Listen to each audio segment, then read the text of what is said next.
Pradeep great ஆக்டர்னு சொல்லுவேன் நான். And நிறையா சொல்லுவேன். அப்போ நிறையா சொன்னோன்னு அது வேறு மாதிரி போயிடுது இப்போலாம்.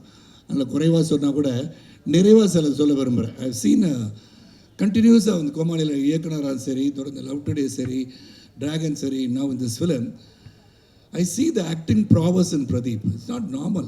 நான் எங்கே பார்த்தேன்னா இது இந்த மாதிரி பண்ணுறாரு, அந்த மாதிரி பண்ணுறாரு, கொஞ்சம் ஸ்டைல் பண்ணுறாருன்றதை விட்டுட்டு நான் ஒரு scene which touch me I like to say that Pradeep. அதாவது நீங்கள் முதல்ல லவ் பண்ணலன்னு சொல்லிட்டு வந்துட்டீங்க, Mamitha felt about it. Then Mamitha வந்து இன்னொரு பையனை பார்த்துட்டான்னு சொன்னோன்னே பிரேக் ஆகாத மாதிரி போயிட்டு அந்த பாத்ரூமில் உட்காந்து the expression that you gave, the way you emoted, எப்படி அந்த அழுக வருது, என்னடா இந்த மாதிரி ஆயிடுச்சே. அதுக்கப்புறம் போய் தோத்துட்டே இருக்கேன்னு நீங்கள் சொன்னீங்க. பட் ஆக்சுவலாக பார்த்தீங்கன்னா வெற்றி பெற்றுக்கிட்டே இருக்கீங்க. அது வெற்றி பெற்றுக்கிட்டே தான் இருப்பீங்க நீங்கள்.